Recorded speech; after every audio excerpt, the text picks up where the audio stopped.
di-unmute. Baik. Oke, selamat malam sahabat Konus semuanya. Terima kasih atas kehadirannya di acara kita malam ini, di acara Suara, program baru dari Konus, yaitu dengan tema saat ini membangun rasa percaya diri dan memperlancar komunikasi. Perkenalkan dengan saya, Diah Permatasari, sebagai moderator malam ini. Bapak Ibu bisa panggil saya dengan Sally. Oke, malam ini narasumber kita itu Ibu Yulia Stabil, seorang station manager MNC di Trijaya Surabaya, Radio Trijaya Surabaya. Yang pastinya malam ini sangat menarik ya topiknya ya. Public speaking, kita bisa belajar tentang public speaking, bagaimana tips and tricksnya. Nanti Ibu Yulia akan langsung memberikan kita ilmu yang didapat sebagai seorang senior nih di bidang public speaking ini. Mungkin Ibu Yulia bisa untuk perkenalan dan untuk mulai untuk acara malam ini, Bu. Makasih, Bu. Halo Mbak Sally, sebelum Bu Yuli saya dulu ya, buka dulu. Oh oke, baik. Oh iya, sorry. Silakan dengan Pak Yudi sebagai founder Konus kita untuk memberikan dua kata-kata. Baik. Assalamualaikum warahmatullahi wabarakatuh. Waalaikumsalam warahmatullahi wabarakatuh. Ya, semangat pagi semuanya. Terima kasih Mbak Sally kesempatannya. Kayaknya lebih dari sepatah dua kata ya. Karena kalau saya sepatah dua kata sudah berhenti nih. Lebih deh kayaknya. Ya. Jadi saya lebihkan ya. Maaf, ini hanya sebentar. Cuman hanya memberikan prolog saja ya kan. Jadi alhamdulillah di kesempatan malam hari ini yang pertama kita harus bersyukur karena diberikan kesehatan oleh Allah Subhanahu wa taala sehingga kita bisa hadir di program Zoom di program namanya Suara ya. Seru unik ya. Betul, seru unik, aman. Terus ada seru unik dan aman dalam berbicara ya. Nah, jujur aja karena ide nama programnya ini bukan dari saya, makanya saya agak ini saya upload karena biasanya kan saya yang bikin programnya namanya. Nah, kali ini bukan khusus Suara, ini bukan saya idenya dapat. Karena saya Konus tidak hanya pengen saya saja, semua saya, narasumber saya, terus kemudian nama program juga harus saya. Nah, alhamdulillah ada Mbak Erni, ada tim moderator, dan kita berbagi semua ya kan. Kita kalau bisa kita bersama-sama. Jadi tidak super power saya semua yang handle ini, tapi kita pengen. Nah, program perdana malam hari ini begini. Saya khususnya pribadi, alhamdulillah terima kasih banyak untuk Bu Yuli sebagai narasumber perdana. Ini program terbaru untuk kita memang buat ya, saya bilang ke Mbak ini untuk sebagai sarana pembelajaran buat saudara-saudara kita ya, generasi milenial, anak-anak muda, generasi muda, khususnya di bidang komunikasi, biar mereka terasah skill komunikasi mereka daripada cuma di rumah bengong ya, tidak ada apa yang harus dilakukan, mendingan kita sharing ya kan. Dan ciri khas Konus memang menjadikan komunitas ini menjadi satu-satunya bisa saya katakan pelopor seminar online. Kenapa? Karena tadi ada yang tanya Konus ya, saya jelaskan singkat. Konus adalah singkatan dari Kompas Nusantara, S-nya 2, Komunitas Para Sales Super Nusantara. Nah, ini merupakan sebuah komunitas yang saya dirikan tahun 2015 lalu dan insya Allah tanggal 9 Agustus akan berulang tahun yang ke-6 tahun. Dan pastinya juga pelopor seminar online karena tahun 2015 kita sudah membuat seminar online melalui grup BBM. Mulai tahun 2015, bayangkan, dari grup BBM dan sampai saat ini masih bertahan setiap minggunya menghadirkan narasumber di grup WhatsApp dan kita berkembang juga di IG dan Zoom seperti yang sekarang ini. Harapan saya semoga dengan adanya program perdana dari Suara ini, Suara ya, cocok dengan nama acaranya, isinya juga kontennya yang berkaitan dengan suara. mudah-mudahan bisa bermanfaat buat kita semua dan ke depan bisa terus ya mengasah skill komunikasi kita. Karena apa? Karena saya membangun relasi di Konus juga tidak lepas dari komunikasi. Ya, saya walaupun sebagai founder atau pendiri, ya nama saya, tadi saya nggak kenalan ya, nama saya Yudianata, ada yang sudah kenal, mungkin ada yang belum. Jadi sebagai founder, pendiri, Konus ini tidak luput juga dari hobi saya yang berkomunikasi, melobi narasumber dan segala macam, sampai akhirnya sekarang di jaring kita sudah banyak.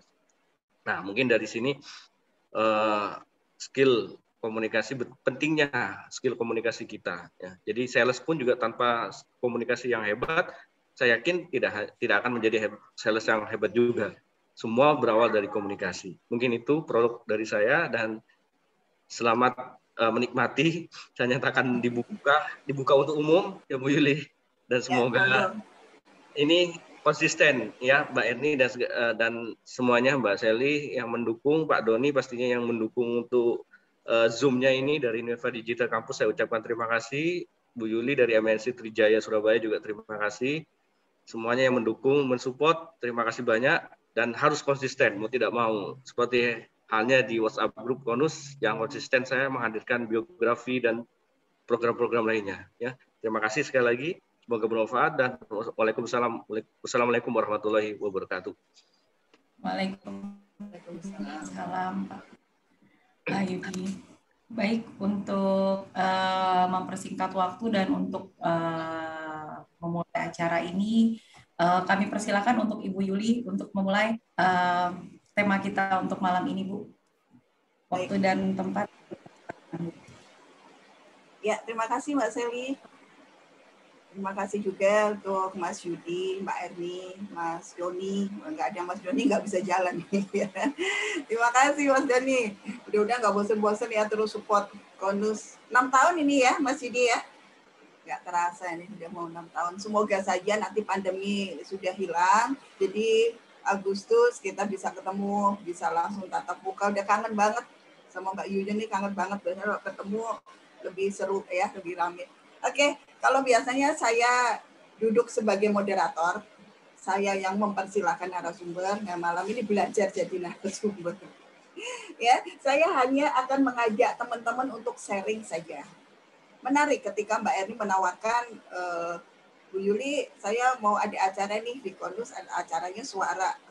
Dengan ngomong suara, saya sudah meraba-raba ini arahnya akan ke sana gitu ya, suara. Berarti sekitar komunikasi. Makanya kenapa saya yang ditunjuk untuk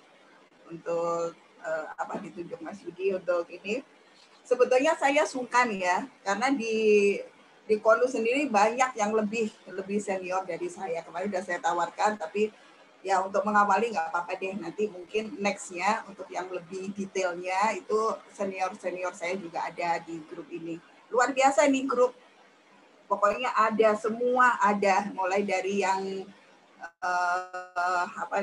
yang junior, yang senior, semuanya ngumpul di sini. Saya juga, ini Mas Erdi masuk nggak ya? Mau nyuwun sewu ini sama Mas Erdi. Saya mencoba untuk belajar. Belum ada makanya. Belum masuk kayak. Belum kabur ya. Oke, harus ditelepon dia. Dicoba ditelepon Mbak Erdi. Dihubungi Mbak Erdi. Nggak apa-apa Mas Didi. Baik, teman-teman, selamat malam. Assalamualaikum warahmatullahi wabarakatuh. Kalau yang sudah kenal, mudah-mudahan saja kita semakin akrab ya. Yang belum kenal, saya perkenalkan, saya Yuli. Kalau nama IG-nya memang Yulia Sabil. Sabil itu nama anak saya. Saya Yuli, sudah bertahun-tahun berkecimpung di radio. Jadi kalau mendengar suara, itu saya sangat sensi banget. Ya, karena tiap hari yang diurusin masalah suara. Saya sedikit perjalanan saja, mulai dari SMP saya sudah bersiaran di Radio Strato dulu namanya, kemudian SMA, kuliah, sampai bekerja, dan sampai saat ini masih bergelut di radio. Jadi luar biasa, lama banget ya, lama banget. Dan saya memang dari otodidak ya, dari belajar sendiri. Awalnya tidak punya ilmu apa-apa tentang komunikasi. Jalan aja pokoknya, disuruh siaran aja, disuruh ini aja. sambil di situ sambil belajar dan mendapatkan pelatihan akhirnya menjadi yang seperti sekarang. Jadi teman-teman jangan berkecil hati atau jangan rendah diri karena merasa aku nggak pernah belajar public speaking, bagaimana ya aku bisa bicara sama orang gitu ya. Sehingga ada pertanyaan, public speaking itu sebetulnya itu bawaan atau hobi, atau sebetulnya itu hal-hal yang bisa dipelajari. Nah itu nanti kita akan kupas di sini ya. Karena sebetulnya apapun itu bisa kok dipelajari. Ada yang saya punya satu penyiar yang awalnya malu, ngomong sama orang malu, ngobrol malu, apalagi kalau disuruh siaran, lihat mic aja sudah keringatnya membasahi badannya gitu ya. Tapi dengan belajar bicara, belajar berbicara dengan orang lain, belajar mengemukakan pendapat, kemudian sering sharing dengan teman-temannya. Nah, lama-lama sekarang sudah jadi terlatih dan menjadi penyiar yang luar biasa. Jadi teman-teman jangan merasa rendah diri ya. Public speaking itu adalah sesuatu yang bisa dipelajari setiap hari dalam kehidupan kita. Ya, kan ini saya akan sedikit menyampaikan, membeberkan sedikit ilmunya dan nanti kita akan lebih banyak sharing dan tanya jawab aja ya. Oke, apa sih public speaking itu sebenarnya? Public speaking itu tidak semenakutkan namanya ya. Sebetulnya public speaking itu ada di setiap hari kehidupan kita sehari-hari itu kita sebetulnya sudah melakukan proses public speaking itu. Hanya kita tidak menyadari. Oh ternyata ini aku lagi public speaking ya. Nah ini kita bicara, kita saling ngobrol. Ini kita sudah melakukan tekniknya public speaking. Hanya di dalam public speaking sendiri itu ada teknik-teknik tertentu. Karena akan terbagi-bagi ya, kita itu bicaranya dengan siapa. Nah, kalau bicara dengan A saya harus bagaimana, dengan B saya harus bagaimana, dengan C saya harus bagaimana. Sehingga perlulah kita untuk mengerti atau mengetahui teknik-teknik public speaking. Oke, public speaking itu adalah proses komunikasi sebetulnya ya, proses kita berbicara dengan orang lain.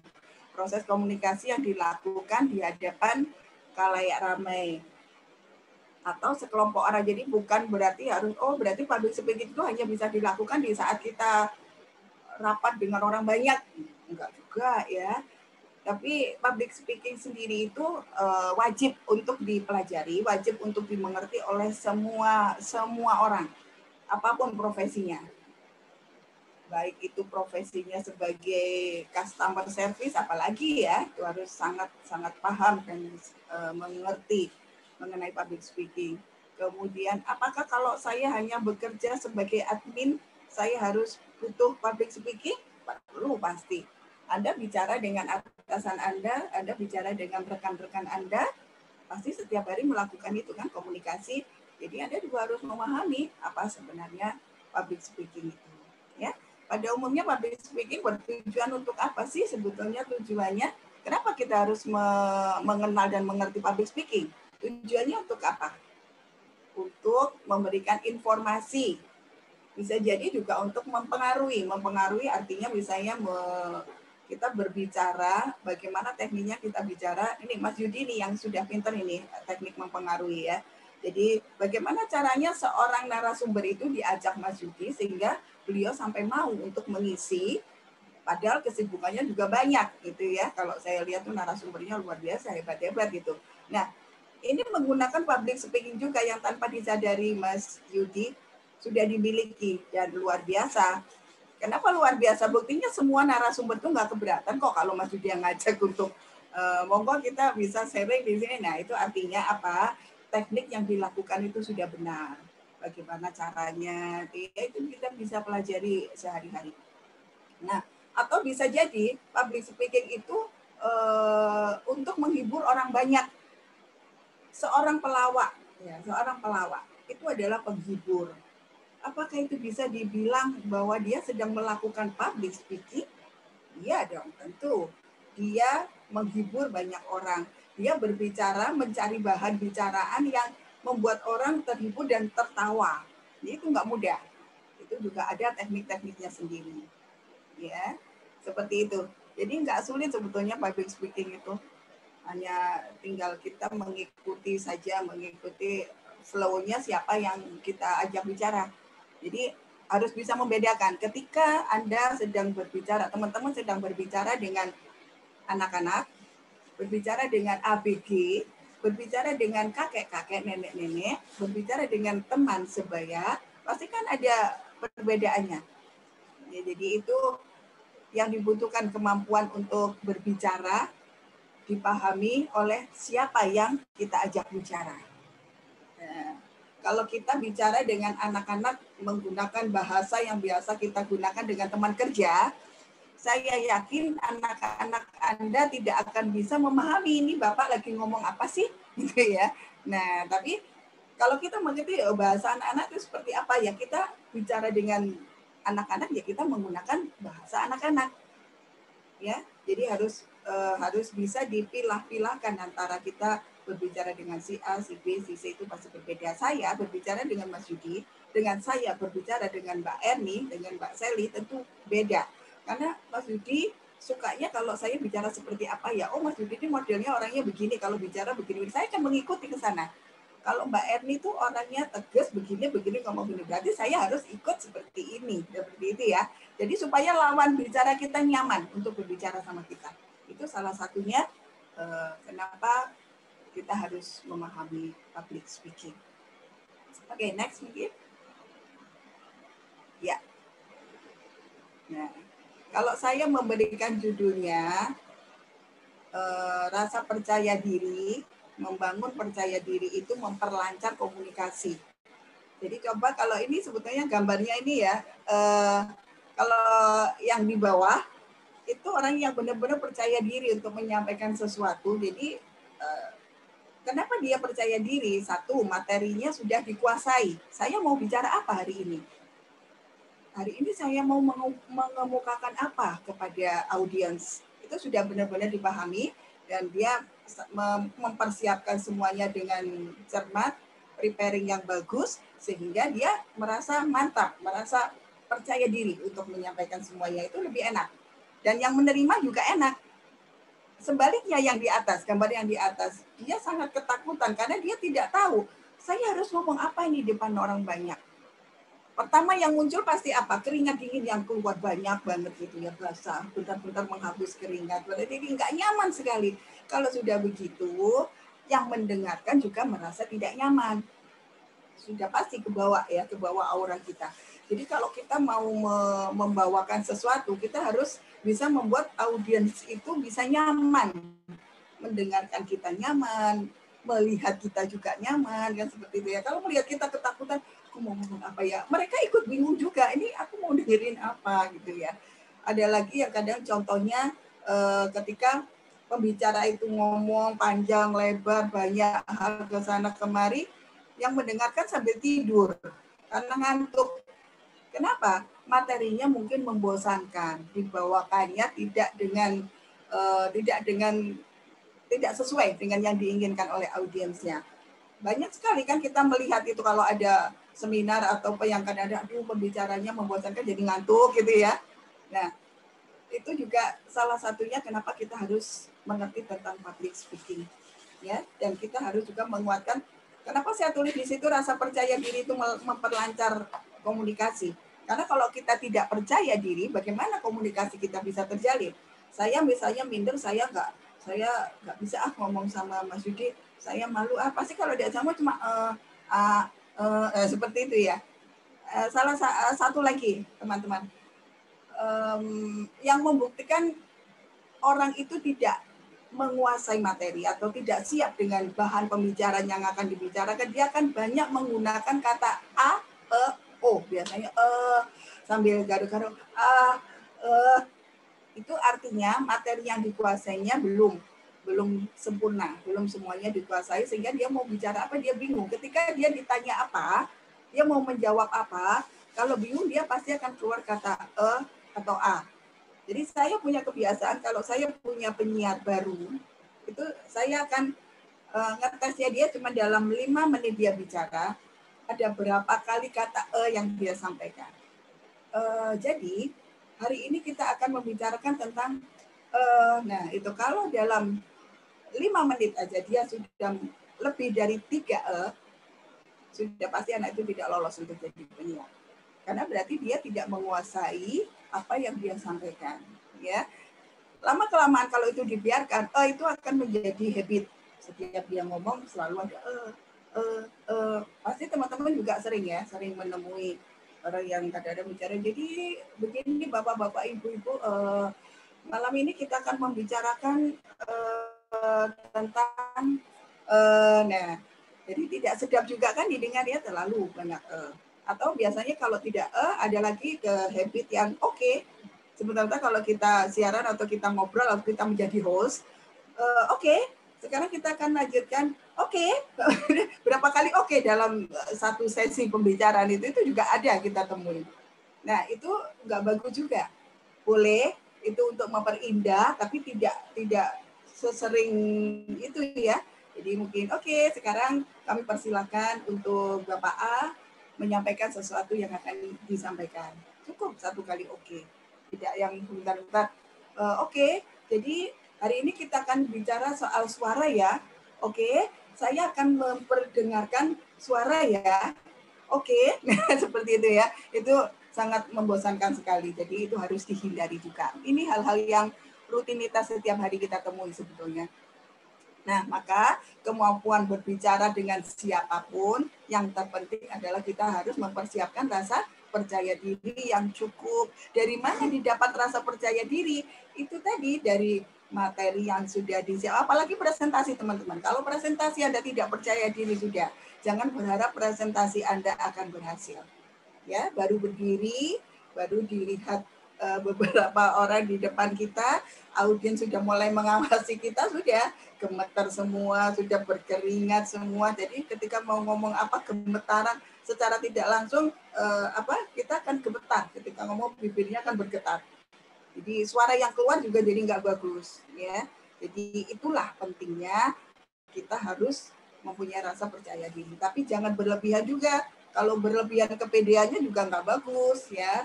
Kadang-kadang ada yang percaya dirinya terlalu berlebih sehingga bahasa yang disampaikannya juga bahasa yang sulit dimengerti, sulit dipaham, keminggris istilahnya kalau orang Jawa ngomong ya, sedikit-sedikit pakai bahasa asing kan, padahal audiensnya siapa dulu ya. Kalau kita bicara dengan misalnya kita lagi ngasih penyuluhan ini sama lansia gitu ya tentang vaksin, bapak-bapak, ibu-ibu, jangan takut ya, karena vaksin itu sebetulnya nggak sakit, tapi dengan menggunakan bahasa-bahasa bahasa yang tidak dimengerti sama mereka, yang terjadi apa? Bapak-bapak, ibu-ibu itu akan pada tidur karena nggak ngerti yang diomong itu apa.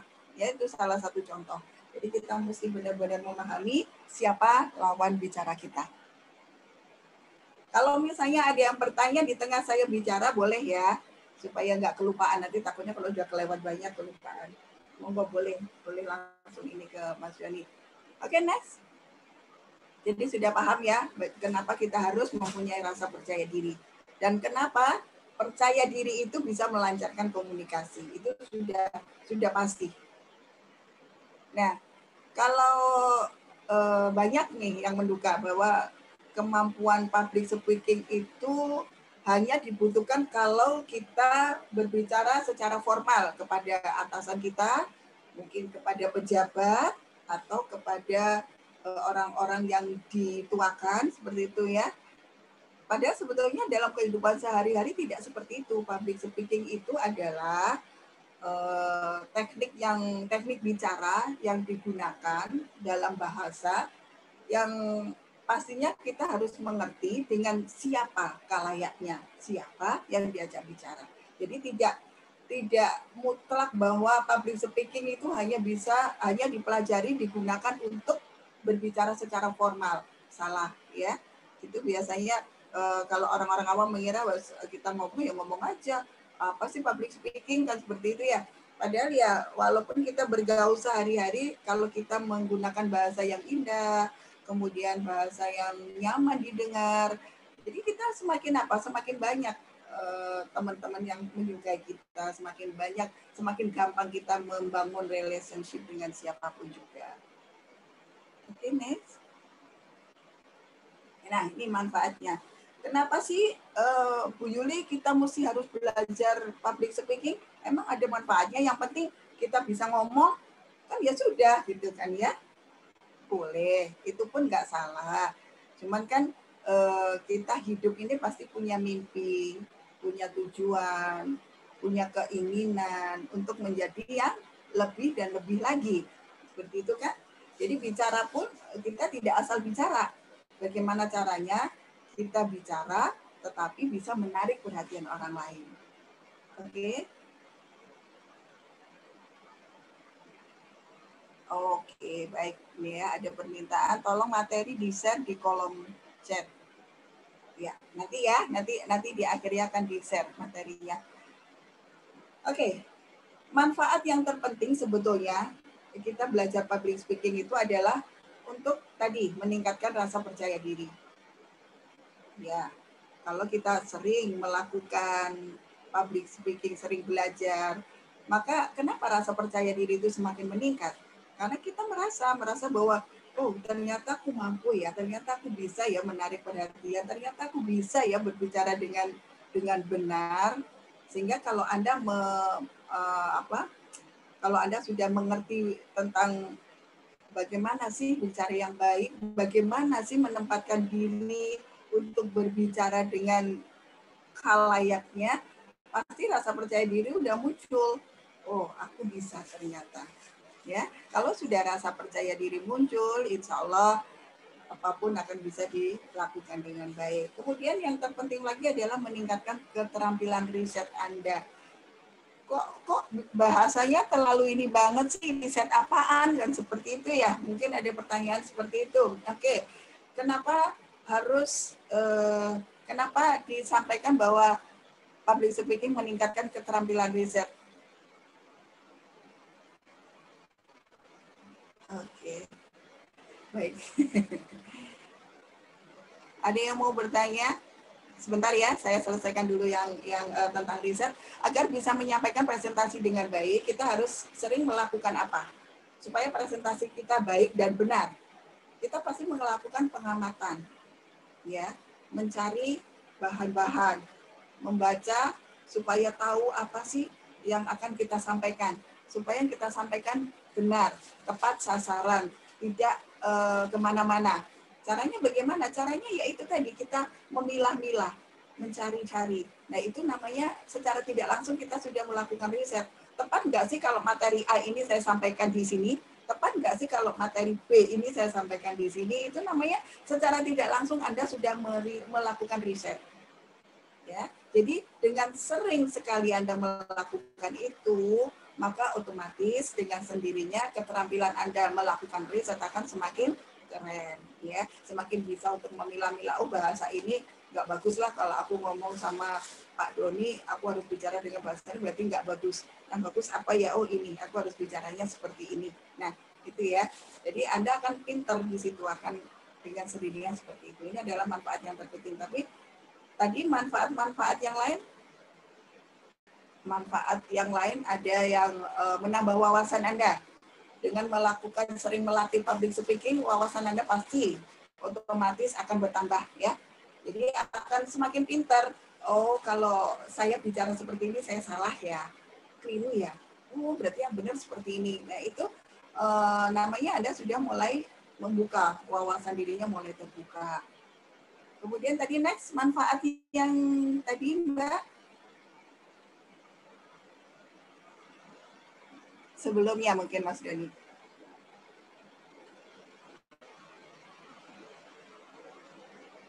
Iya, oh bukan. Kalau ini tujuan sebelumnya tadi. Sebentar.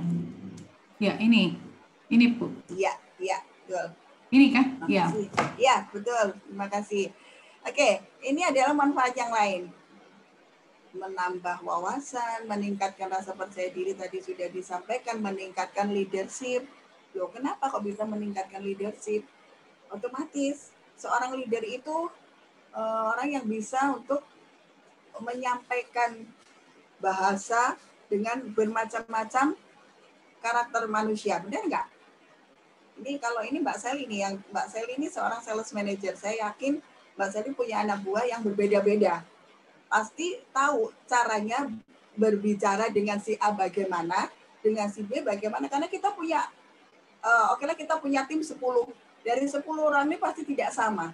Kalau kita bicara dengan bahasa yang sama, yang suka-suka, ada yang nggak suka, ada yang, kan begitu ya. Jadi kita mesti harus bisa, oh kalau aku bicara sama si A, oke si A sini, kita tahu dia gaya bahasanya seperti apa, kayak bicara, kita ajak ngobrol seperti itu. Pasti itu akan menjadi satu tim yang harmonis ya. Nah makanya kenapa dengan public speaking bisa juga meningkatkan leadership kita. Kemudian juga bisa membantu kita berpikir lebih kritis. Yaitu tadi hanya dengan memilah-milah pantas nggak sih kalau aku seperti ini, pantas nggak sih kalau dengan seperti itu, artinya Anda sudah lebih kritis, mengkritisi diri Anda sendiri. Ya. Oke. Manfaat mungkin sudah banyak yang paham ya manfaatnya, kenapa kita harus mengerti, kenapa kita harus belajar public speaking. Belajar public speaking apakah harus dengan instruktur, dengan enggak ya, enggak. Anda bisa kok, Mbak Google itu banyak sekali menyampaikan pelajaran tentang public speaking ya. Makanya kalau saya bicara itu, saya hanya akan bicara apa yang sehari-hari kita hadapi. Makanya kita lebih baik kita sharing. Kalau soal teori seperti ini Anda bisa dapatkan di Mbak Google itu jauh lebih banyak lagi ya. Kalau saya cuma mengambil inti-intinya yang setiap hari saya temui, yang setiap hari kita hadapi, ya kurang lebihnya seperti ini. Oke, ini manfaat ya. Sekarang kita beralih ke tujuan. Jadi kenapa harus ada public speaking? Tujuannya apa sih? Kita harus belajar public speaking. Nah, itu tadi juga sudah saya sampaikan sedikit ya. Tujuan kita melakukan public speaking itu untuk apa sebetulnya?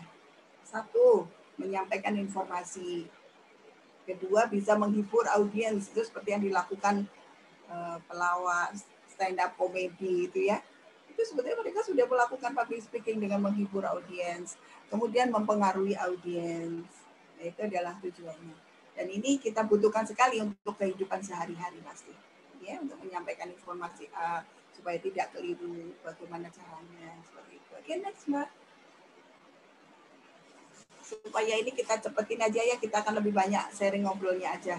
Poin-poin penting dalam public speaking, nah kalau yang ini yang penting sekali untuk teman-teman memahami. Bagaimana intonasi suara Anda ketika berbicara dengan si A, bagaimana intonasi suara Anda ketika bicara dengan si B, itu pasti berbeda. Apa sih intonasi itu sebenarnya? Intonasi itu adalah tinggi rendahnya nada Anda bicara. Jadi kalau saya datar ya, ada yang kalau mau nah itu namanya nadanya tinggi.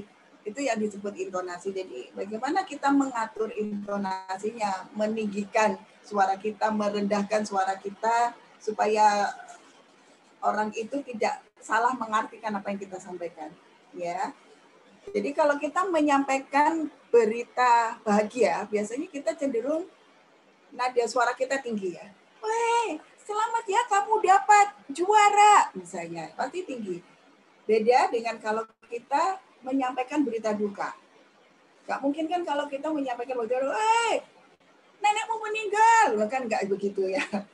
Jadi itulah perbedaan itu yang dinamakan intonasi. Jadi bagaimana kapan kita mesti berbisik, kapan kita berteriak, kapan kita juga landai suaranya seperti itu kita harus mempunyai feel untuk mengatur itu dalam diri kita. Itu namanya intonasi. Oke, kemudian yang kedua vokal dan volume. Sebenarnya kalau vokal ini lebih ke artikulasi ya, lebih ke artikulasi apa yang kita bicarakan itu harus jelas dan memilih diksi yang gampang dimengerti, yang gampang dipahami oleh khalayak yang sedang kita ajak bicara. Diksi itu apa sih Bu Yuli? Ya, diksi itu adalah perbendaraan kata, perbendaraan kalimat. Jadi kita harus pintar-pintar untuk memahami khalayak yang kita ajak bicara itu siapa, ya. Nah, berbicara dengan jelas dan dengan intonasi yang benar, artikulasi juga yang benar, aksentuasi juga yang benar. Apalagi ini aksentuasi. Kalau aksentuasi itu adalah penekanan di mana kalimat-kalimat yang harus ditekan supaya orang memahami. Jadi contohnya misalnya saya ngomong hari ini, kenapa saya menekankan ini? Karena hari itu ada banyak. Bukan besok, bukan kemarin, tapi hari ini kita sharing tentang public speaking. Hari ini kita sharing tentang public speaking. Nah, penekanan-penekanannya di mana? Jadi membuat yang kita aja bicara mengerti, oh hari ini tuh bukan besok, bukan kemarin. Dan kita bicara tentang public speaking, bukan bicara tentang sales, bukan bicara tentang apa. Nah, seperti itu. Ya, itu adalah aksentuasi. Kalau artikulasi, jadi itu adalah pengucapan yang jelas. Jadi kalau kita misalnya bicara, jadi ini, saya ngomong apa nggak ada yang mengerti. Jadi ini mau banget ya apa Bu kan pasti gitu ya. Nah itu namanya artikulasi. Artikulasi itu harus jelas. Jadi kalau ngomong, nah seperti ini yang ngomong harus jelas, harus orang bisa mengerti, bisa mendengarkan dengan baik. Itu namanya artikulasi yang tepat. Oke, itu tadi perbedaan ada artikulasi, ada aksentuasi, ada intonasi ya. Kemudian Anda harus juga pintar-pintar pemilihan diksi atau kosakata yang tepat, tentu saja disesuaikan dengan khalayaknya ya. Kalau kita mau pakai bahasa gaul lu gue, ya itu harus kita kalau sebaya mungkin nggak masalah ya. Tapi kalau kita pakai bahasa lu gue dengan bapak-bapak atau ibu-ibu yang sudah usianya lebih senior dari kita, ya rasanya kok dianggap pasti dianggap nggak sopan ya, ngomong apa sih gitu ya. Gitu. Seperti itu teman-teman. Kemudian ada lagi masih poinnya ya. Kalau nggak salah ada 5 poin ini yang terpenting dalam public speaking. Kemudian kalau saya lanjutkan lagi setelah pemilihan diksi, Anda juga harus memikirkan tentang gestur. Apa sih gestur? Gestur itu adalah gerak tubuh. Jadi gerak tubuh ini juga bisa berkomunikasi ya, tangan, kepala, badan, ini semuanya harus bisa ikut bicara. Ini karena saya bicaranya di Zoom ya, di virtual, jadi nggak mungkin saya banyak bergerak. Tapi kalau misalnya kita tatap muka, saya ini orang kalau ngomong tuh tangan saya selalu ikut kemana-mana ya. Jadi begini itu. Ini adalah gestur ya. Jadi kalau kita bicara gestur itu harus disesuaikan, kita lagi ngomong apa, kita lagi bicara apa, itu disesuaikan gerak tubuhnya. Karena gerak tubuh itu juga berkomunikasi. Benar kan? Coba kalau kita misalnya diajak bicara terus tubuh kita modelnya seperti ini. Nah, orang pasti menganggap meremehkan ya, diajak bicara kok nggak meremehkan kan, seperti itu ya. Lah itu berarti gestur Anda tidak disukai oleh lawan bicara Anda. Jadi bagaimana untuk menata gestur tubuh itu juga penting ya. Gerakan tubuh dan itu juga merupakan komunikasi. Terakhir, mimik wajah kita, ekspresi wajah kita.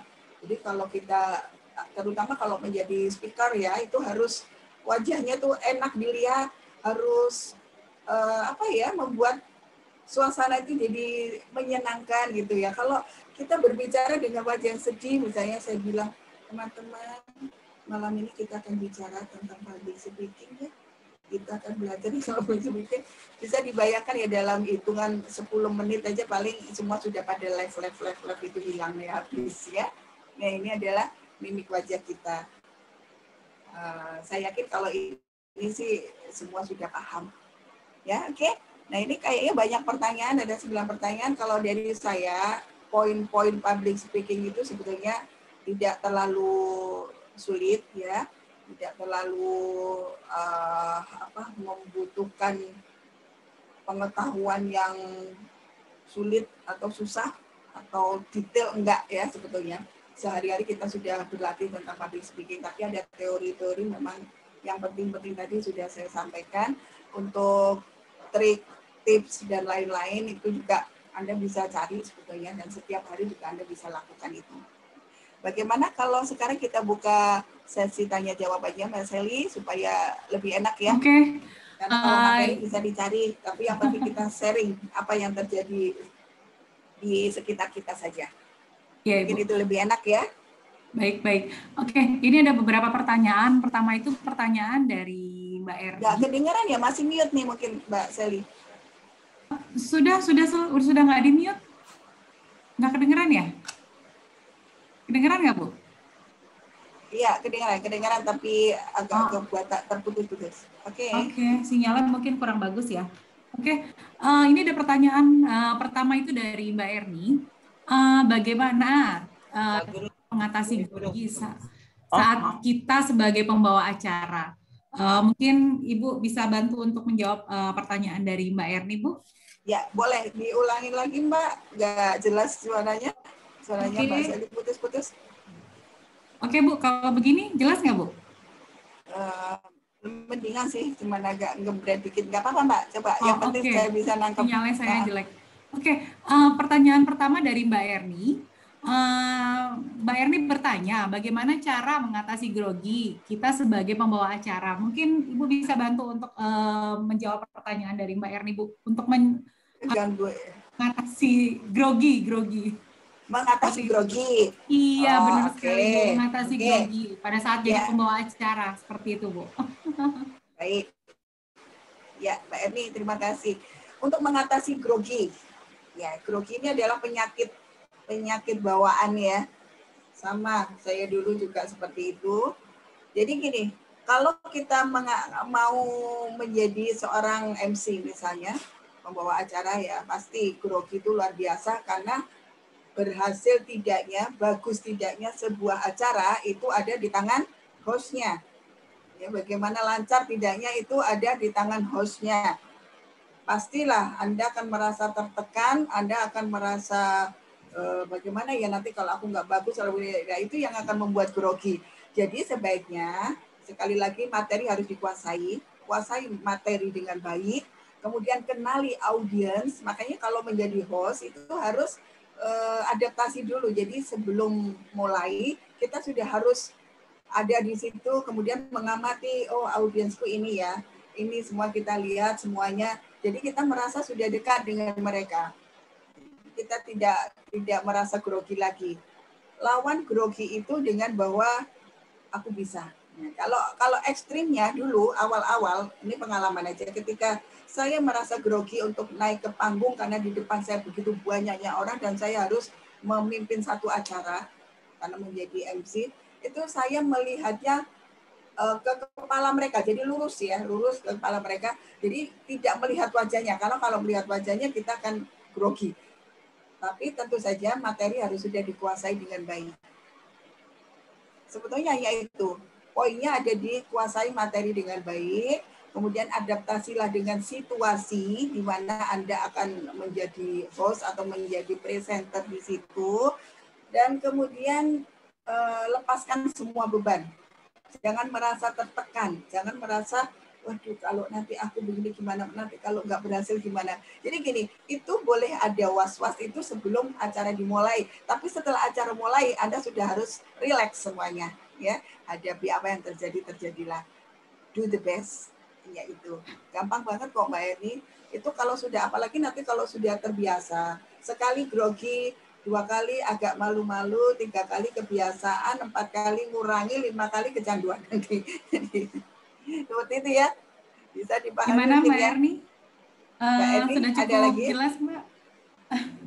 Jadi itu kuasai materi, adaptasi dengan situasi, itu aja. Jangan membawa beban ketika kita menjadi host.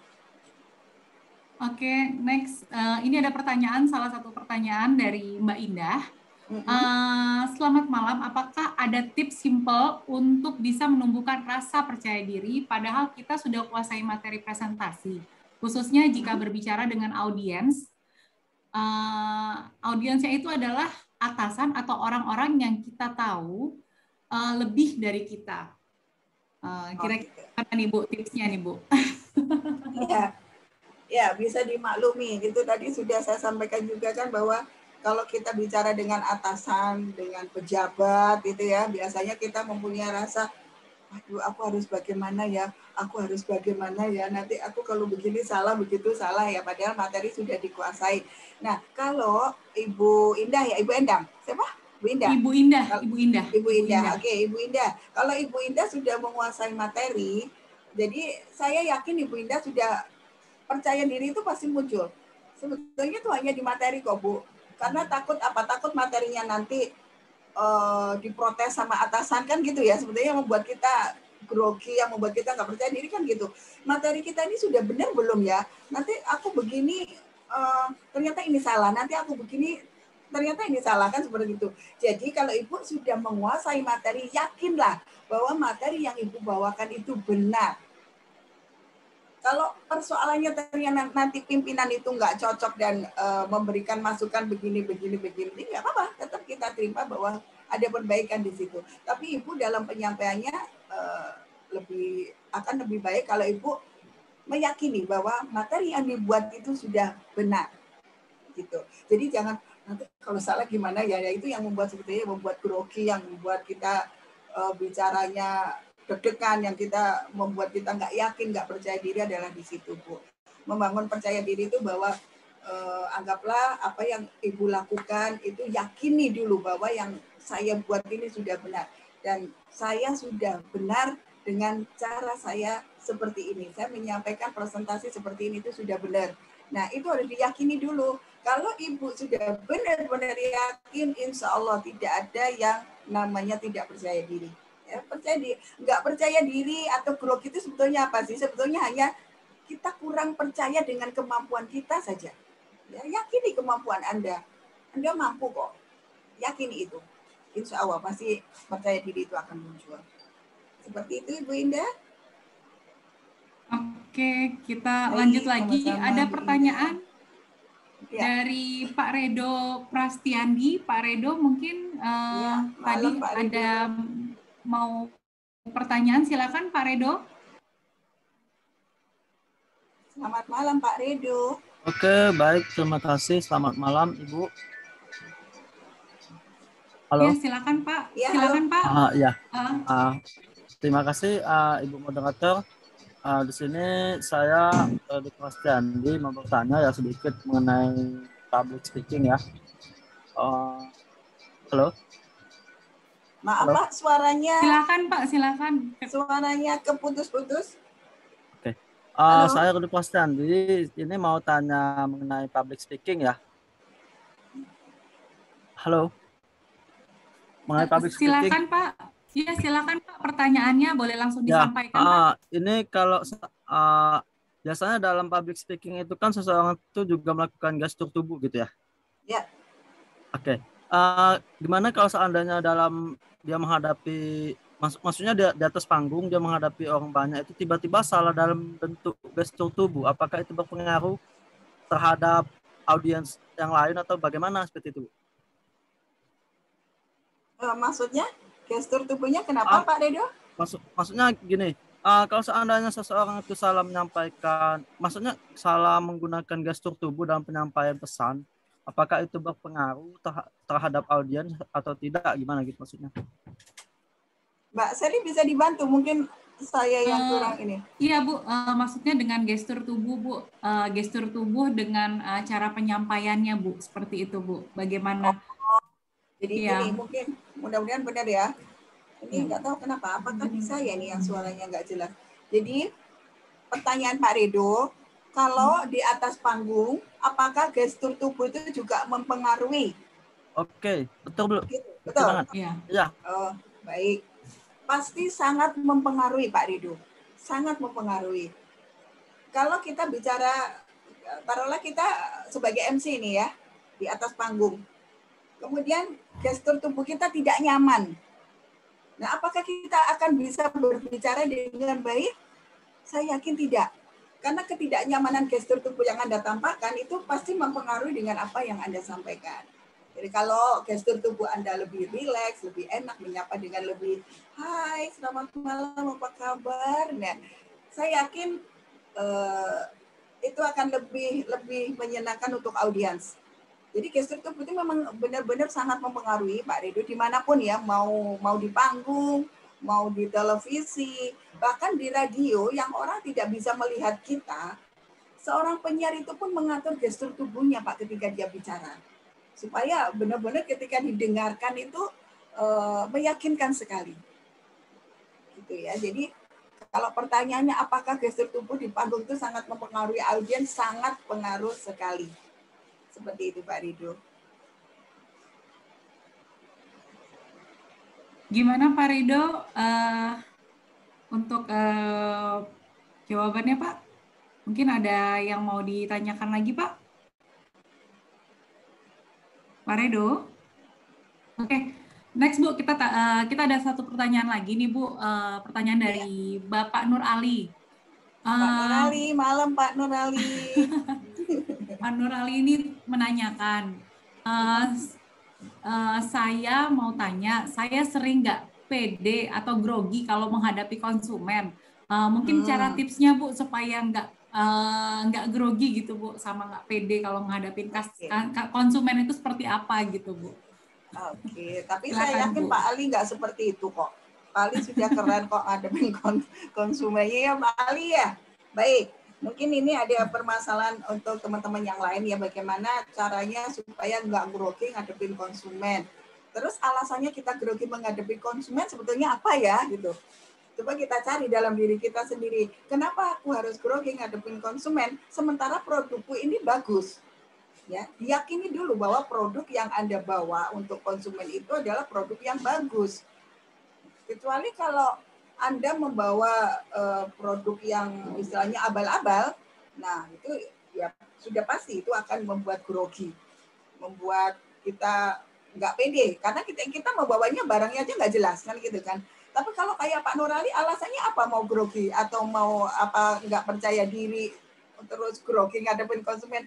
Coba alasannya apa? Nggak ada. Karena rotinya Pak Ali enak, ya bentukannya juga bagus. Itu juga bukan abal-abal, barangnya nyata. Ketika kita menghadapi konsumen, percaya diri lah Pak Ali. Dan saya yakin Pak Ali nggak seperti itu kok orangnya. Sudah keren banget. Oke Pak Ali, terima kasih. Jadi kalau mau supaya tidak rendah diri, tidak malu atau tidak grogi di hadapan konsumen, yakini produk Anda adalah produk yang terbaik yang Anda bawa untuk konsumen tersebut. Ya, ini bagus loh Bu, ini loh Bu, ini enak loh. Oh, biasanya gitu Bu Yuli, roti abonnya ini mantap loh Bu. Nah, itu sudah satu public speaking yang keren itu Pak Ali. Oke, paham ya Pak Ali ya? Jadi nggak perlu Anda nggak perlu teman-teman grogi untuk menghadapi konsumen selama barang yang Anda bawa itu benar-benar real dan itu adalah barang yang bagus. Kan nggak mungkin Anda berjualan barang yang nggak bagus kan? Ya, ini juga ilmunya sales ini, ilmunya Pak Yudi ini yang saya ambil ya. Jadi nggak perlu kita grogi atau kita malu atau merasa merasa nggak percaya diri di hadapan konsumen. Jangan. Kalau kita melakukan itu malah nanti konsumennya nggak percaya sama produk kita. Jadi kita harus benar-benar, oh ini loh produkku tuh begini loh, produkku tuh begini. Jadi lebih enak menghadapi konsumen. Terjawab Pak Nur?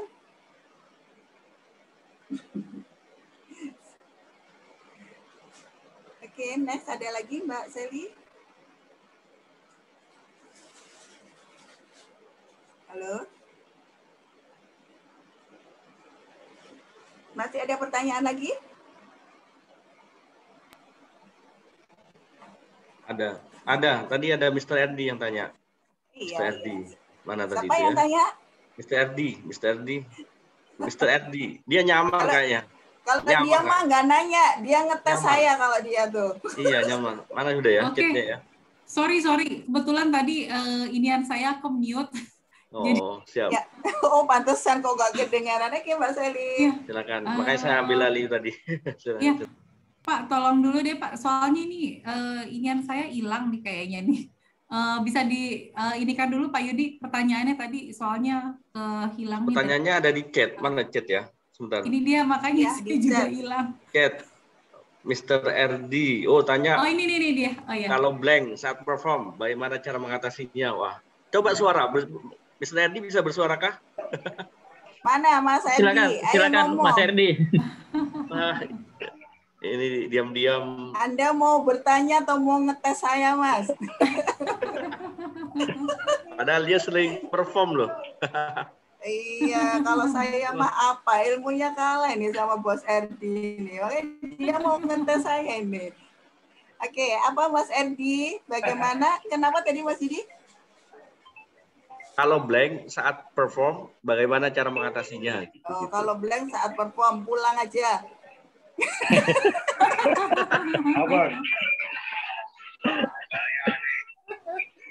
Oke, ada sih ya, kadang-kadang terjadi itu ngeblank saat perform. Di tengah-tengah kita ngomong bla bla bla bla bla, tahu-tahu hilang. Ketawa nih, San.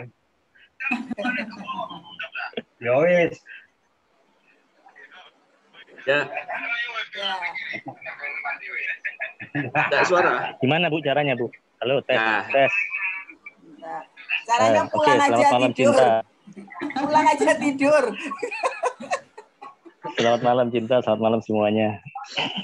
Malam Mas Edi. Jadi ini pertanyaan bagus ya Iya. sebetulnya teman-teman.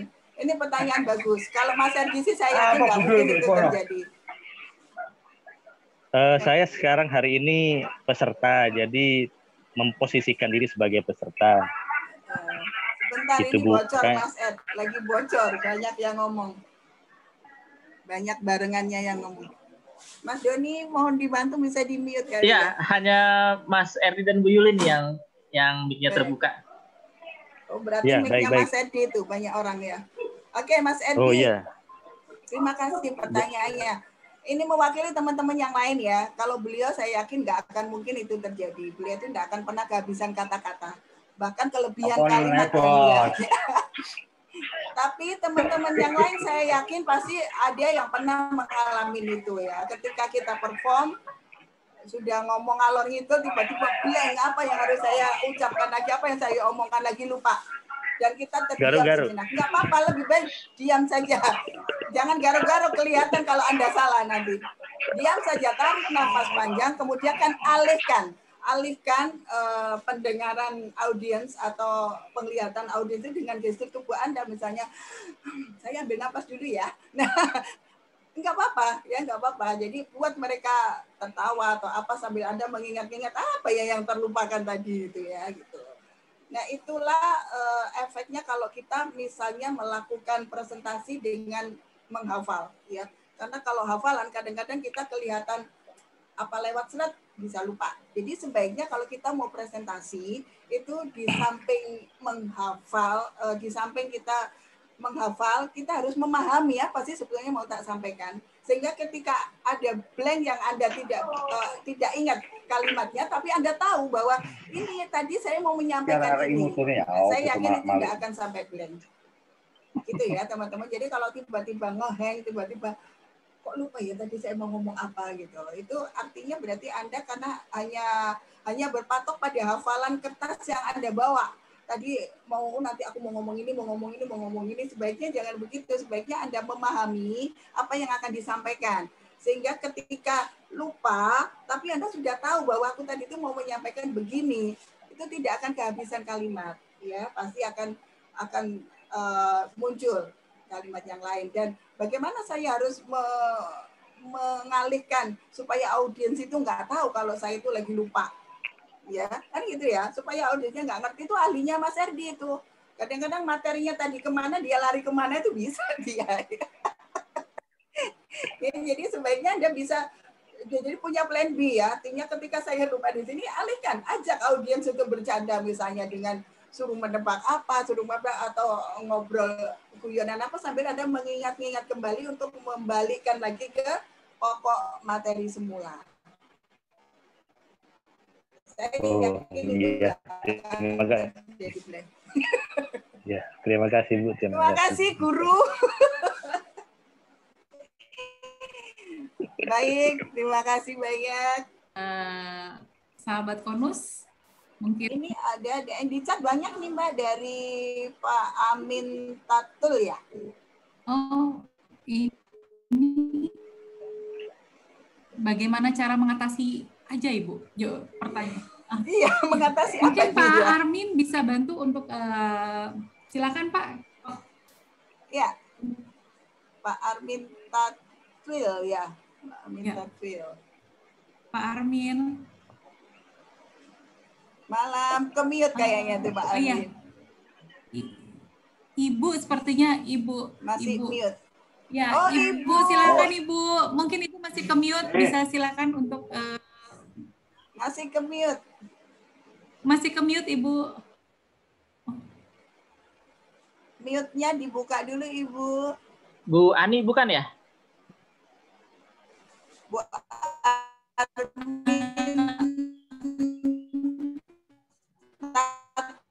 Armin, ya. Oh Armin masih ya, mute. Pak Armin. Ya. Iya, Armin Mas Doni. Pak Armin Mohon dibantu, monitor. Mas Doni. Iya, Masih mute, Mas. Pak Armin monitor.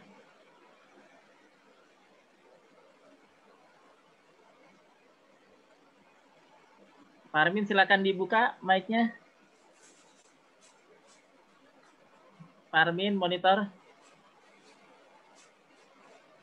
Mungkin oh udah. Sudah. Ya. Sudah terbuka ya. Silakan Ibu untuk pertanyaannya Ibu. Halo, Ibu Armin. Ibu ya. Mohon maaf saya kira Bapak. Iya, tadi saya juga kepikirannya Bapak. Selamat malam Ibu Armin. Selamat malam. Iya. Tadi Monggo, sudah terjawab sama Bapak. Siapa tadi? Pak Erdi. Sudah. Pertanyaan hampir sama. Oh, sama. Ketika ngeblank di tengah-tengah itu ya, Bu, ya.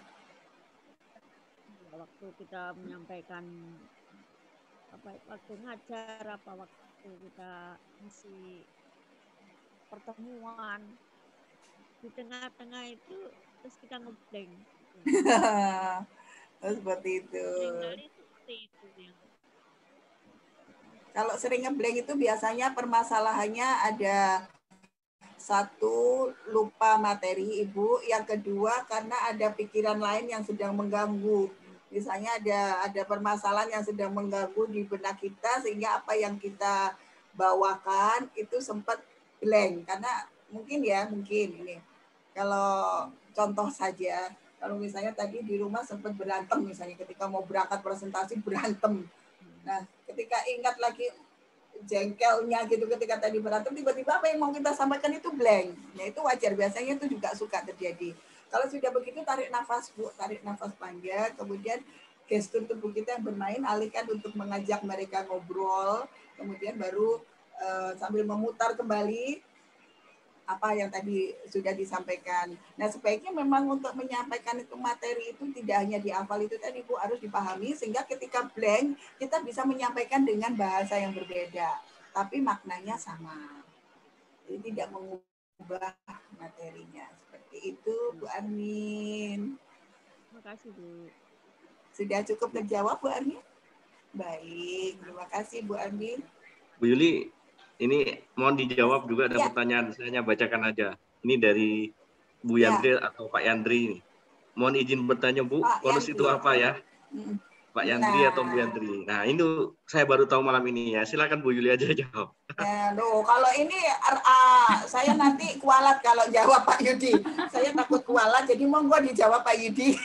Enggak, karena narasumbernya malam ini Bu Yuli, jadi udah bahasa kan Iya, tahu juga tapi- konus. Jawab, Pak. Tapi kalau saya tuh berbicara tentang suara, tentang apa namanya public Konus. speaking, kalau tentang konus, monggo, saya takut nanti Pak.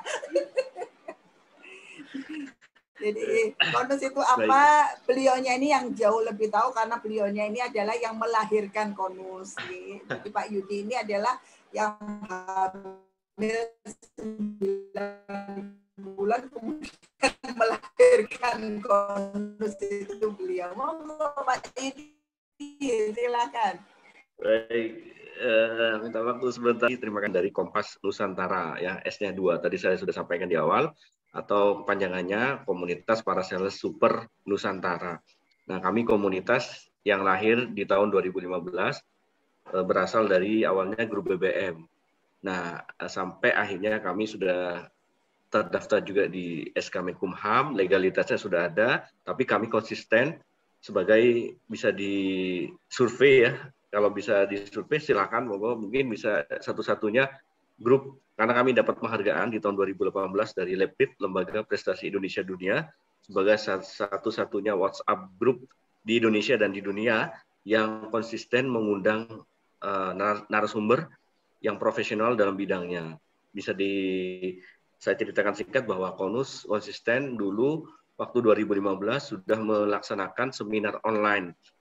Dan itu pun tidak berbayar ya. Kami memang ini kegiatan sosial kami, dan alhamdulillah kami konsisten sampai saat ini tahun ke-6 di 2021 ini kami mau ulang tahun di tanggal 9 Agustus 2021 yang ke-6 tahun. Alhamdulillah setiap minggu belum pernah kami nyatakan tidak ada diskusi oleh istilahnya seminar online. Setiap minggu saya pastikan ada. Kalau tidak ada, tanyakan Bu Yuli pernah nggak di Konus di WhatsApp group saya pernah mengatakan minggu ini libur ya karena saya sakit atau ada enak badan atau ada izin, pernah nggak? Enggak sih.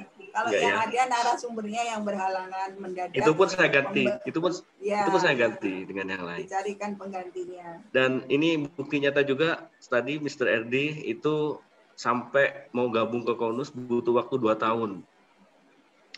Nah, di WhatsApp grup Konus ini kan sudah full karena kami sudah ratusan ya, dan narasumber yang saya undang sudah hampir 1.000 orang. Dan alhamdulillah Mr. RD ini mau dengan sabarnya menunggu 2 tahun baru bisa masuk di WhatsApp grup kami.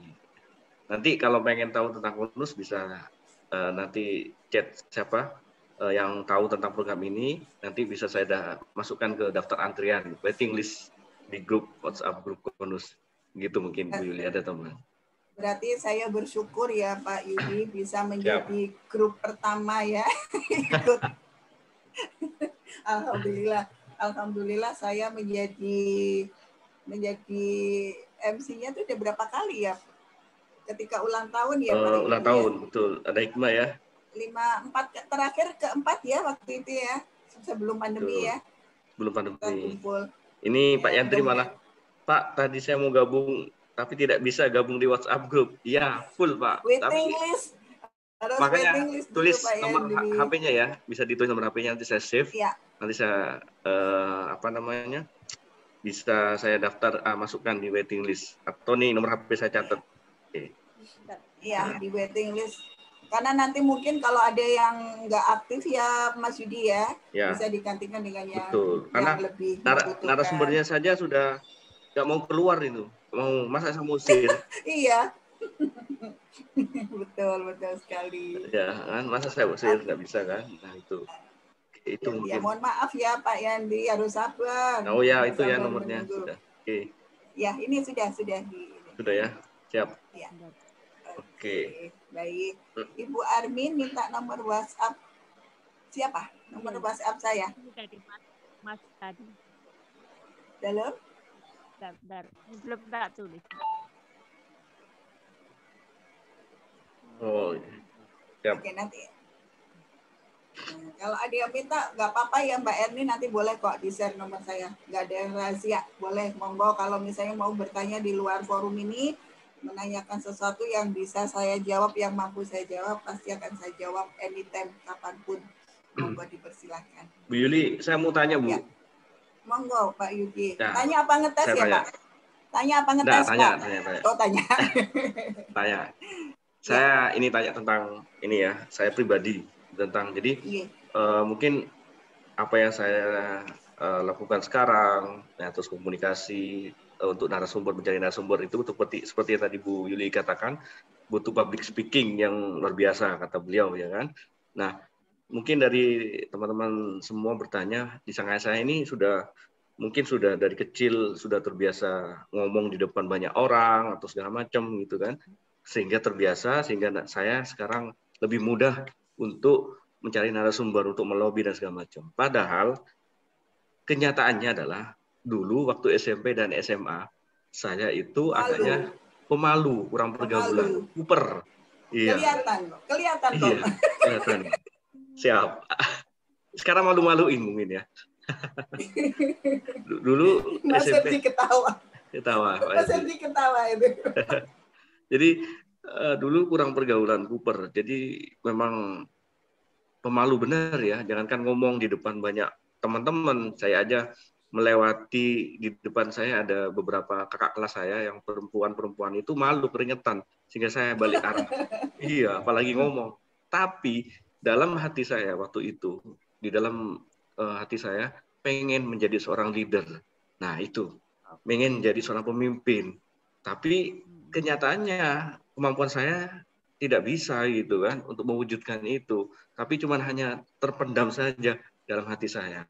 Nah, melewati serangkaian proses, akhirnya bertahun-tahun lamanya, akhirnya Allah mengabulkan permohonan saya. Saya dulu jujur saja mau jadi ketua kelas, tidak dipilih, Bu. Mau jadi seksi kebersihan, kepala seksi kebersihan, keamanan, apa segala macam di struktur kelas, juga tidak dipilih. Apalagi mau jadi pengurus OSIS, dulu pengen jadi pengurus OSIS, tapi tidak dipilih juga. Nah, itu sharing saya, istilahnya ternyata saya bisa berproses melatih public speaking saya setelah bertahun-tahun lamanya, setelah saya melewati serangkaian tantangan dalam pekerjaan, menjadi sales, menjadi seorang penyiar radio dan segala macam. Dari sana saya belajar. Nah, yang saya tanyakan, public speaking itu seseorang ya dengan karakter yang seperti saya, pemalu seperti saya, itu bisa ya Bu ya, tidak harus menunggu sampai bertahun-tahun namanya melatih dirinya sendiri, tapi dengan waktu singkat kita bisa merubah anak yang awalnya kurang pede dan segala macam bisa menjadi seorang anak yang hebat dengan waktu yang juga relatif lama. Kalau saya kan lama pasti karena dari SMP SMA pemalu, tapi udah bertahun-tahun baru terlatih komunikasi saya karena saya berlatih di pekerjaan saya gitu. Nah, saya tanyakan Bu Yuli, bisa ya Bu ya, kira-kira dengan relatif waktu yang lebih singkat mungkin bisa ya. Nah itu mungkin bisa dibocorkan tipsnya dan ininya. Ya, sangat triknya. Bisa Mas Yudi. Mungkin kalau waktu itu kenapa Mas Yudi lama, butuh waktu lama, karena tidak ada pendampingan. Dan pada waktu itu mungkin Mas Yudi tidak ada tempat untuk bertanya atau untuk meminta bimbingan atau meminta petunjuk misalnya ya. Sehingga harus mencari-cari sendiri, belajar sendiri. Jadi agak membutuhkan waktu lama. Tapi kenyataannya bisa. Apalagi kalau sekarang sudah banyak pendidikan, sudah banyak ilmu-ilmu yang bisa kita cari. Di Google pun kita bisa belajar bagaimana sih cara membangun percaya diri, bagaimana cara berkomunikasi dengan orang, bagaimana cara membangun relationship. Sebetulnya pokok utamanya adalah supaya kita cepat untuk bisa berubah, misalnya dari yang pemalu, kita cari dulu sih apa yang membuat kita menjadi pemalu. Sebetulnya apa yang membuat kita terjerat dalam lingkungan menjadi malu begini, malu begitu, itu yang harus dilepaskan dulu. Mungkin ketika saya jadi pemalu karena merasa nyun sewu sekali, kadang-kadang ini yang terjadi adalah di kalangan mungkin merasa keluarga yang kurang mampu, ya, merasa keluarga kurang mampu sehingga dia takut untuk bergaul dengan teman-temannya yang lebih mampu dari dia. Ini yang kebanyakan terjadi di sekitar. Yang saya sering menemukan dan saya mencoba untuk menunjukkan bahwa itu enggak benar, ya. Jadi status sosial itu jangan mempengaruhi kita untuk menjadi berkembang lebih baik. Justru kalau bisa dengan status sosial yang tadinya kurang mampu, bagaimana caranya kita membangun diri kita untuk menjadi bisa lebih dari itu, bahkan bisa melebihi dari orang yang sudah mampu seperti itu. Jadi kita lepaskan dulu, mencari dulu apa yang mengungkung kita, yang mengurung kita sehingga menjadi kita membuat malu untuk begini, malu untuk begitu, malu untuk bicara, malu untuk apa, itu kita cari penyebabnya dulu Mas Yudi. Insya Allah itu akan lebih cepat dan banyak belajar. Tentu saja banyak belajar. Seperti Mas Yudi buktinya walaupun saya sudah paham, tanpa cerita pun dari melihat gestur tubuhnya, oh Mas Yudi itu sebetulnya orangnya pemalu. Tapi karena relationship-nya sudah terbangun ketika menjadi sales, bisa banyak bicara dengan A, B, C, D, menemukan kesehariannya, bicara dengan orang yang galak mungkin, bicara dengan orang yang sabar, bicara orang yang enak diajak bicara, ada yang nggak enak, ada yang sinis. Nah itu kita temui sehari-hari, belajar dari situ. Sehingga Mas Yudi bisa membentuk sendiri. Nah, itu namanya pelajaran public speaking yang natural yang kita dapatkan di perjalanan kita sehari-hari. Apakah bisa lebih cepat? Sangat bisa. Tergantung bagaimana kita cepat melepaskan diri dari kungkungan yang membuat kita merasa malu tadi. Seperti itu. Gampang sekali. Masih ada lagi Mbak Erni? Mbak Sally? Mbak Sally, Oke. silakan. Terima kasih pencerahannya Bu Yuli. Sama-sama Mas Yudi, terima kasih juga. Mungkin ada dari sahabat konus yang lain ingin bertanya lagi? Suara Mumpung ini masih ada. teman-teman bagus banget ya ketika kemarin saya ini. Jadi public speaking itu juga tidak hanya berhenti sampai di sini. Mungkin next-nya akan ada tentang broadcasting ya. Jadi kita akan bersama-sama kita akan belajar bagaimana sih caranya menjadi penyiar yang baik. Sip, Bagaimana intonasi begitu caranya kan? untuk Nah, menggunakan belajar intonasi. ya, belajar lebih mengasah intonasinya, artikulasinya supaya lebih jelas seperti apa. Intonasi. Akan banyak yang bisa kita pelajari. Jadi suara ini ya namanya benar sih suara, walaupun itu Itu singkatan, tahu nggak tapi bocoran suara Bu Yuli? Yang dari membuat apa nama tuh? program suara itu Mr. RD itu ternyata yang Oh idenya untuk dia, membuat. Wah. dia ternyata biang keroknya. Ini bagus banget ya sebetulnya. Sayang sekali nggak banyak anak-anak muda yang gabung ya. Sebetulnya ini buat mereka itu alat untuk alat untuk membangun kreativitas mereka. Komunikasi yang bagus itu adalah hal utama dalam kehidupan yang diperlukan, itu adalah komunikasi yang baik. Orang berantem karena apa sebetulnya? Karena komunikasinya nggak bagus. Jadi berantem, yang satu ngomongnya nggak jelas, yang ini salah paham, berantem. Nah itu karena komunikasinya kurang bagus. Coba kalau komunikasinya dibangun dengan indah, akan sejahteralah hidup ini. Nggak akan ada yang namanya berantem, bertengkar, itu nggak ada. Ya, pasti jeluntrungnya karena komunikasi. Kalau Jadi saya senang komunikasi sekali. di tulisan ya untuk narasumber, bukan suara tapi Iya. kebanyakan chat. Iya, itu komunikasi bahasa tulis namanya. Nggak apa-apa Mas Didi, tapi hasil karyanya kan bagus-bagus, keren ya. Baik, apakah sudah dirasa cukup teman-teman Mbak Sally, konus? ada Oke. pertanyaan lagi?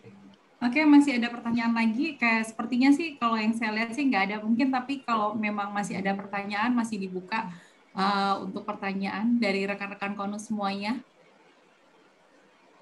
Ibu Batch Jaya Surabaya tadi ada beberapa kali komen nih, mungkin ada pertanyaan? Ya, atau monggo. Ibu Mira, boleh silakan. Ibu Ani, Ibu Nani. Pak RD mau belajar broadcast, mau jadi penyiar kayaknya. Iya, mau jadi penyiar. Mau belajar broadcast. Banyak guru di sini kalau broadcast. Nanti saya akan hadirkan senior saya, suhu saya suruh ngajarin nanti. Jadi sebetulnya dari suara ini nggak berbatas hanya belajar tentang public speaking aja ya. Banyak public speaking ini. Kenapa kemarin ketika Mbak Erni bilang, Bu enaknya apa ya? Ya udah, kita mulai dari dasar aja. Public speaking itu adalah dasar dari semuanya.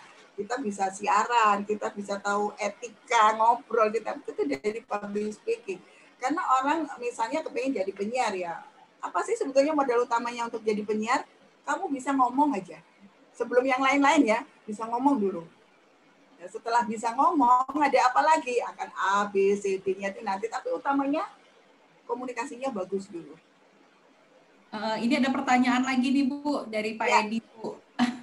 Kadang ada yang pengen ke toilet sebelum perform.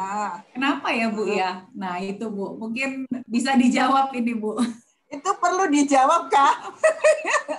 Mungkin karena terlalu grogi kali ya Bu. Jadi sampai pengen ke toilet gitu. Mungkin kadang-kadang kita juga pernah ngerasakan hal yang sama sih Bu. Gitu ya.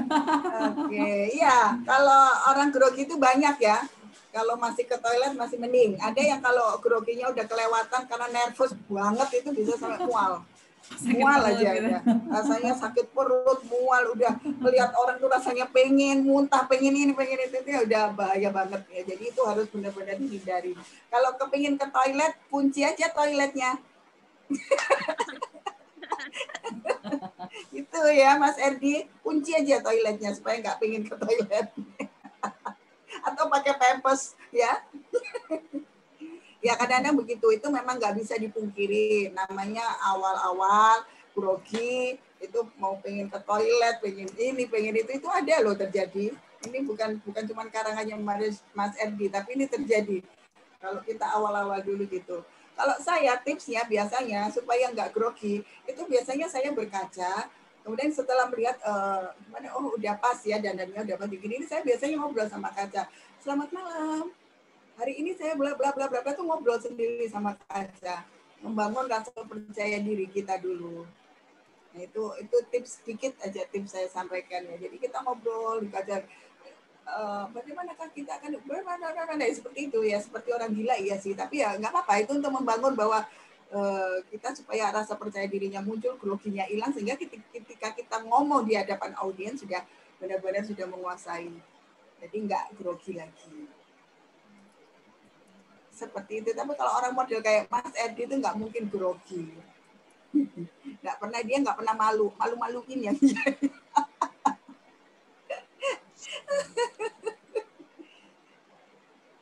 Oke. Apa ini Pak Yandri? Ada pertanyaan lagi nih dari Pak Bagus nih, Bu. Ya.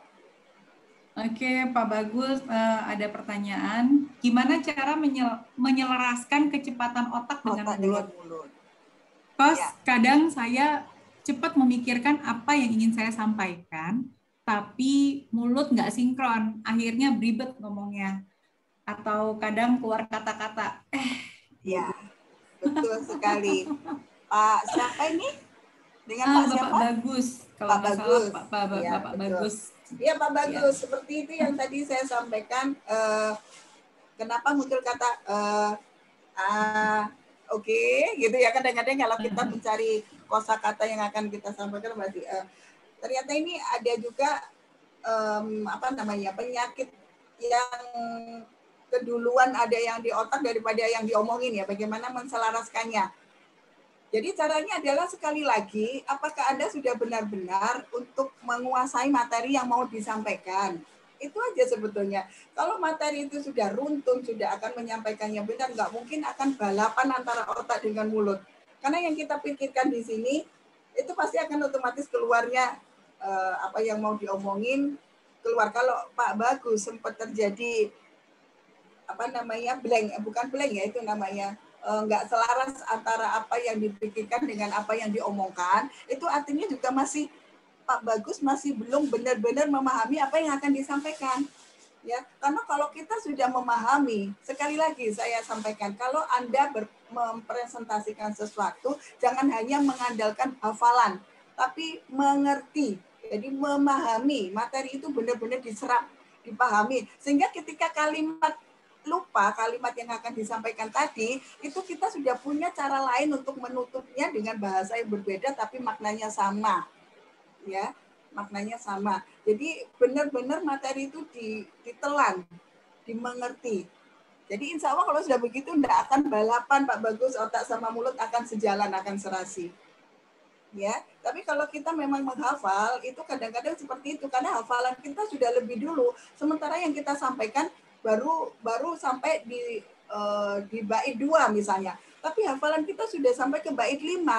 Sehingga antara ngomong dengan yang dipikirkan itu berbeda.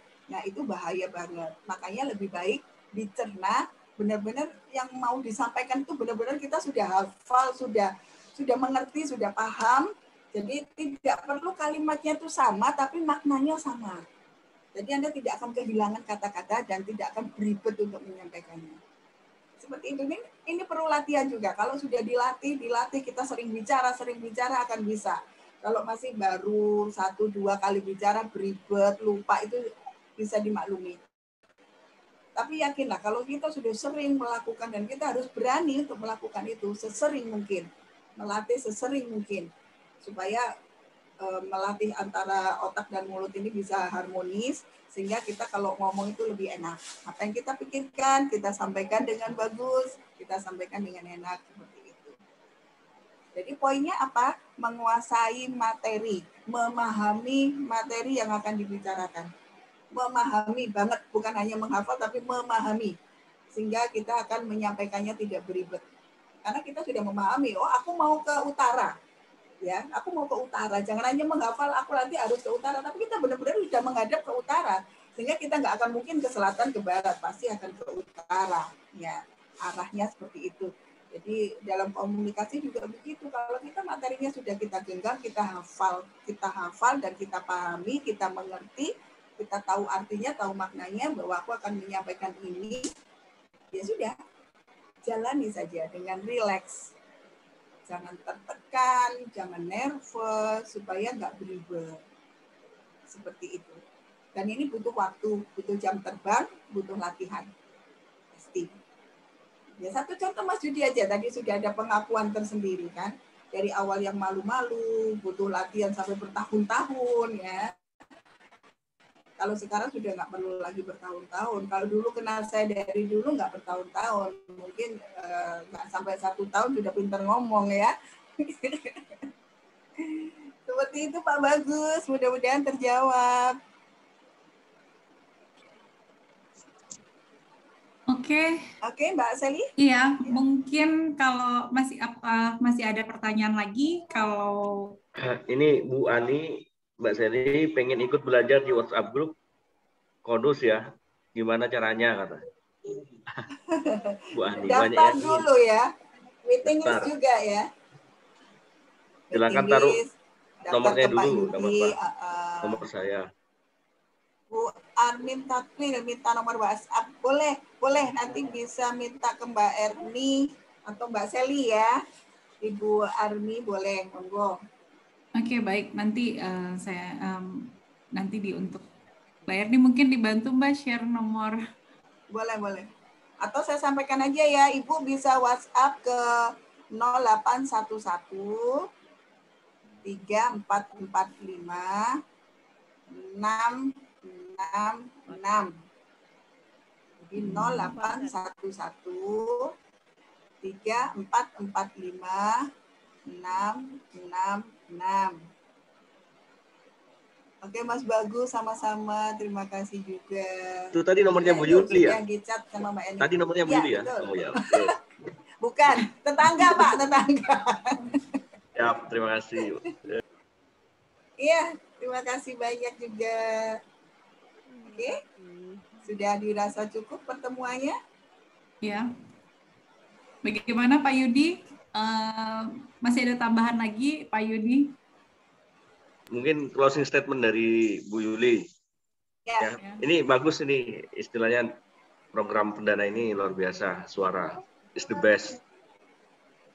Ya, silakan Bu. Seperti yang saya sampaikan tadi, saya sangat appreciate ya kemarin ketika Mbak Erni menyampaikan kita punya program baru Bu, luar biasa loh Konus ini. Berapa banyak coba seminggu nggak pernah berhenti loh programnya. Ada yang harian, mingguan, bulanan ya. Kalau yang bulanan itu apa judulnya? Ada bos bicara, apa judulnya, bos bicara, terus ada optimis, ada smart, ada klinik, ada cermin. Nggak rugi, ya klinik dengan Dokter Maria. Nggak rugi pokoknya ikut di Konus. Jadi teman-teman yang sudah ada di Konus, saya juga berharap mudah-mudahan ini bisa dimanfaatkan dengan baik ya. Karena saya belum menemukan satupun WA grup yang seperti ini ya, belum. Grup saya banyak, tapi belum saya menemukan yang seperti ini. Ada orang-orang hebat di dalamnya. Jadi banyak ilmu yang sebetulnya bisa kita ambil ya. Setiap pagi saya itu belajar itu. Selalu ada di situ bagaimana menjadi leadership 10 pokok cara untuk menjadi bos yang baik. Nah, kayak gitu-gitu tuh saya banyak belajar banget dari WA Group ini. Mudah-mudahan teman-teman juga bisa memanfaatkan. Nah, dengan adanya suara ini juga saya berharap komunikasi kita akan lebih terjalin dengan lebih baik dan teman-teman juga akan lebih enak ya untuk bisa berkomunikasi satu dengan yang lain dan teruskan ini jangan pernah berhenti. Kalau bisa itu Mr. Edi itu jadiin narasumber itu. Yang keroknya itu jadiin narasumbernya. Next, episode kedua pasti beliau, Bu. Ya, beliau harus masuk itu. Nanti saya akan banyak bertanya kalau beliau yang masuk. Oke, sekali lagi kalau dari saya sangat appreciate dengan adanya suara. Mbak Erni terima kasih banyak untuk ininya ya, untuk kerja kerasnya. Kemarin sudah menghubungi saya mulai dari narasumbernya Mbak Rani sampai berpindah ke Mbak Seli, ya luar biasa.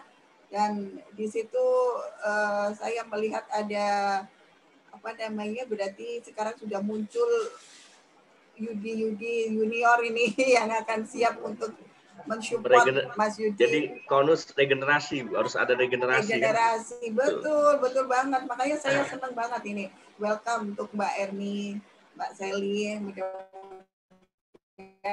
juga bisa selalu support kita di konus ya. Terima kasih banyak loh ya. Terima kasih saya banyak Bu sudah Yuli. Mengawali suara ini luar biasa. Terima kasih banyak. Mudah-mudahan apa yang saya sampaikan bermanfaat dan bisa dipahami oleh teman-teman semuanya. Mungkin kalau sudah cukup dari saya, terima kasih banyak sekali lagi. Selamat malam dan salam konus ya, salam sehat selalu teman-teman. Jangan lupa prokes tetap ditegakkan ya, karena melihat sekarang ngeri banget, terutama di Madura ya Mas Yudi. Ini Pak Doni, serem-seremnya recordingnya ya. sudah, nggak apa-apa. Nanti kita santai sudah itu.